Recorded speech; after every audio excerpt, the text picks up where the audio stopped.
why win streaks mean little today when it comes to being a champion in the UFC.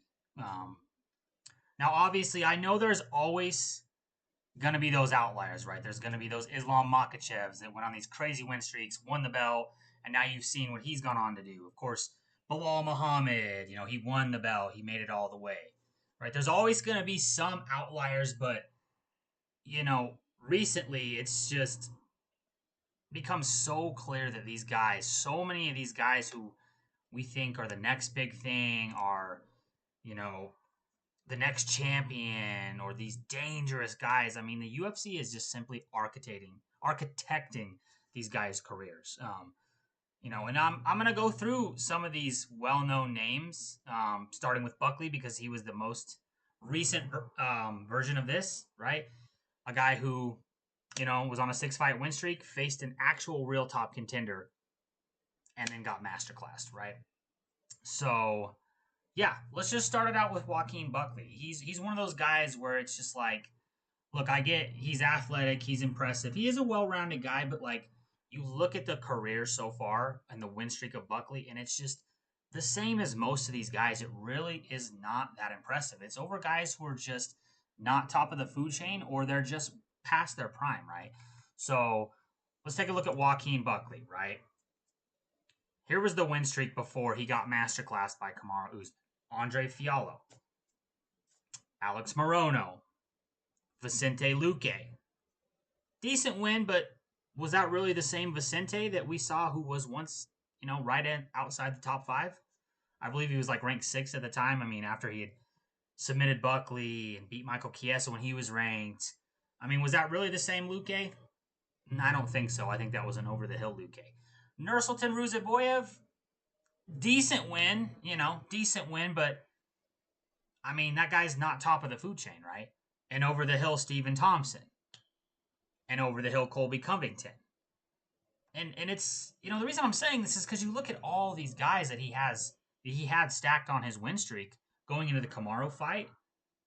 Look at those guys like last 3-4 fights and tell me any of these guys are world championship contenders. They're just not.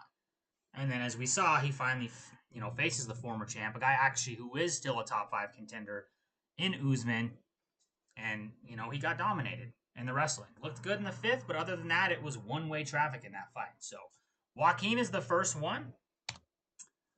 Next one, Michel Pereira. There we go. Michel Pereira. Let's take a look at this guy's win streak. I mean, this guy had a lot of fucking hype on him. I remember he was this entertaining guy. He's pretty well known for that fight where he was just stalked and slapping that guy over and over again and just talking shit to him in the entire fight. Guy had a lot of hype, was an explosive finisher. Let's take a look at his win streak here. Zalim Amadeev, wherever the hell that is. Chaos Williams, journeyman in the UFC, you could say, 50-50 record. Nico Price, journeyman. Again, hey, here's Andre Fialho. I'm seeing a theme here with Fialho. He's a stepping stone to get these guys, these prospects, a nice win.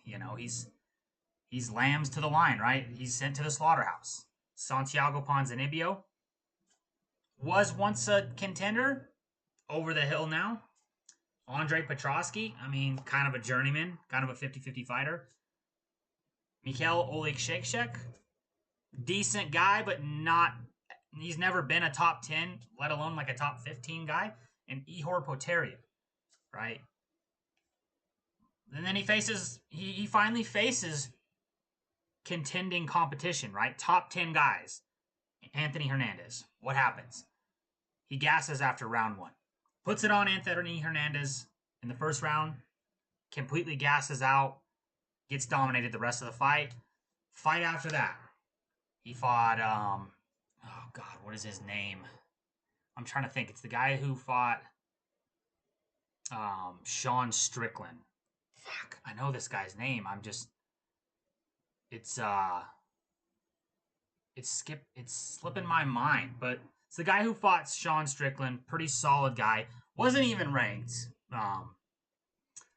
And he absolutely got dominated in that fight. Outstruck, outgrappled. You know, just the works, right? So that's Michel Pereira, and he was on an 8-fight win streak, had all this hype. People were saying, "Oh man, this guy could potentially be a champ. This guy could be dangerous in the division." All those wins, finally loses when he fights real contending competition. All right, I don't know why this is doing this, but Carlos Prates. Lot of hype on this guy, and he's one of the more recent ones of this year who we saw finally face some stiff competition, right? So, Jesus, what is going on here? Okay. Trevin Giles, that was his debut. Charles Radke. Li Jingliang, over the hill. Neil Magny, absolute stepping stone. That's the blueprint to get these guys into the rankings, into the next level, is to go through Neil Magny. Same with him, same with Michael Morales, like Ian Gary, everybody gets Neil Magny to get them to that next level. And I'm sure you're starting to see a theme here of the way they architect these guys' careers to make us think these guys are these, invincible knockout artists, like can't be beaten, next champ, right? They're good, but they're good against cans, frankly, right? They're being built up. They're being given this image. They're marketable, and their careers are being architected, right? That's how it works in the UFC now, right? With a lot of these guys. That's why it's so hard to trust a contender on the rise these days, because we've just seen so many, get completely demolished once they finally face top 10 competition, right? Look what happened when he finally fought top competition, right? Again, looked good, was trying to stage a comeback in the 5th round, but one-way traffic against Ian Gary up until that 5th round.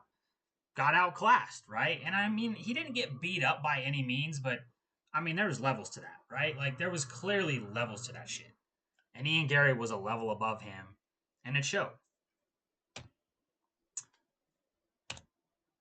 All right. Benoit Saint Denis. This was another big one. This was a guy a lot of people were pushing as the potential next champion, right? And we'll get to that. Like, I still don't understand. This one is the most fucking mind-boggling to me out of everybody on the list. Because I remember watching this guy fighting Thiago Moises, going life or death with Thiago Moises, and before finally just, knocking him out. I mean, the amount of punishment and shots he took in that fight was crazy. And again, look at his record. Nicholas Stolze, Gabriel Miranda, Ismail Bonfim. Okay, but not top flight competition. Moises. Okay, but over the hill, no longer top flight competition. Never was top flight, top 10 competition, right?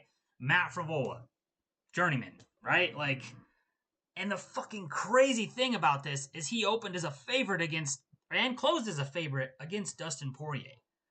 I never understood the hype behind this guy. Like, he's always just been a marauder who walks forward, eats a shitload of punches, and just out-toughs guys. And I knew that shit. I knew exactly what was going to happen in that Poirier fight to a T, and it happened, right? And then the next fight, Renato Moicano absolutely demolishes this guy, right? Both legit contenders. Absolutely demolished him. And one of the things about all these guys on this list is they have yet... Now, I know Carlos Prates and Joaquin just fight, so, they still have some time to recover. But these other guys on this list have yet to get a win. Since they lost a top flight competition, they have yet to get a win over any top flight competition, any top 10 competition, right? So it's, like the fraud checking here is real. The way they architect these guys' careers, it's kind of like putting a curtain over our eyes, right? Essentially. Jonathan Martinez. Good prospect, was a good prospect in the bantamweight division, right?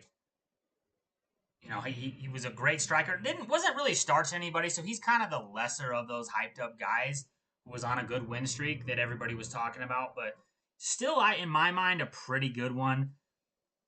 Nasty fucking leg kicks, like picked guys apart at range, and let's take a look at his win streak as well. Zviad Lajashvili, who the hell is that? Alejandro Perez, who's that? Vince Morales, journeyman. Cub Swanson, way past his prime at this point. Said Nurmagomedov. Don't start giving me that. Oh, he beat a Nurmagomedov crap. No. Said Nurmagomedov is not top 10 competition. I don't even think he's top 15 competition, you know. I saw him in his last fight with, oh my God, I can't remember. Vinicius Oliveira, gassed out by the third round. Are you kidding me? Nah. Adrian Yanez, decent win, not ranked competition. What happens? Finally fights Jose Aldo, a legit contender. Gets picked apart at range for 15 minutes, right?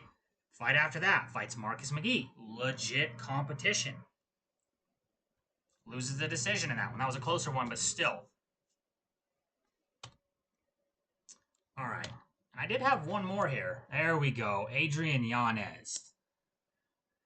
Exciting guy. I mean, this guy was starching a lot of people, putting him away in the first or second round. Heavy hands, great boxing, right? I mean, had a lot of hype on him. At one point, like, him and O'Malley were talking shit back and forth. They were actually trying to set up a fight. I don't know if the UFC was actually trying to set that fight up, but, I mean, that's the hype that was on this guy at one point, right? Let's take a look at the win streak. Victor Rodriguez, Gustavo Lopez, Randy Costa. Davy Grant's a decent one, but Davy Grant's not ranked competition. Tony Kelly. You know, and that was a split decision over Davy Grant, by the way, but still. I mean, I believe these other four were knockouts. What happens? Fights Rob Font, gets knocked the hell out in the first round by a legitimate contender, right? So it's just like, I you know, they feed us a lot of these wolf tickets, you know, like Nick Diaz would say. If you know, you know. They feed us these wolf tickets, you know, that these guys are on these crazy win streaks. Man, these guys are the next big thing. I mean, you're still seeing it with some guys, especially Michael Morales. He's one that comes to mind. Like, you know, he's what, 18-0 now. Just beat Gilbert Burns.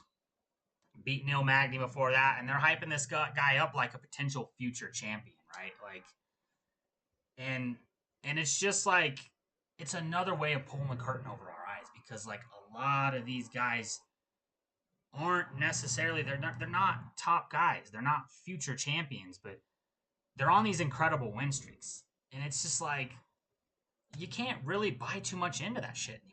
You know, it used to mean something back in the day when people were on serious win streaks. You know, like Khabib, you know, like a GSP, like an Anderson Silva. I mean, those are future Hall of Famers. Those guys are on GOAT Mountain, right? Nowadays, it's like, you see these crazy win streaks, and not just in the UFC, but you see these guys coming in that are like 20-0. You see these guys that are 10-0, 11-0, and we've been seeing a lot of those guys fraud check lately, right? Another one that comes to mind is Damir Ismagulov. I think he was like 20. I think he was like 20-0 when he got in the UFC. I mean, you watch his fights against. Well, I don't want to say his fight against Sarukian, because Sarukian's the number one contender in the lightweight division.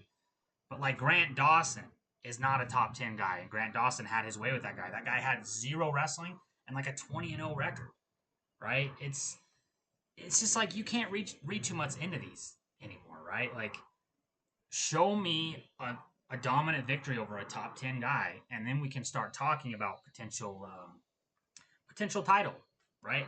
Potential champion. For real, you know. You're seeing like a guy like Malcolm Wellmaker. He's one that's kind of on the radar. I'm like, can this guy defend a takedown? Can this guy get out of a submission? Can this guy go for 15 minutes? Can this guy go for 25 minutes?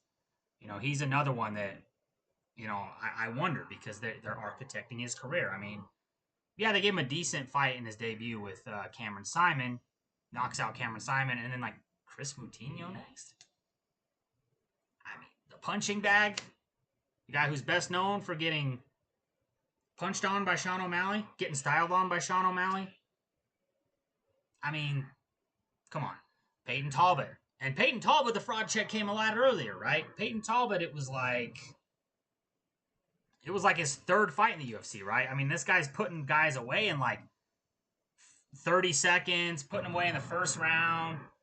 You know, we even saw some guy actually grapple him. I think it was his debut.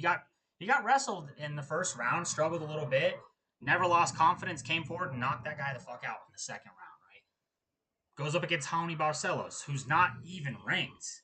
Maybe he should be lower top 15. Maybe.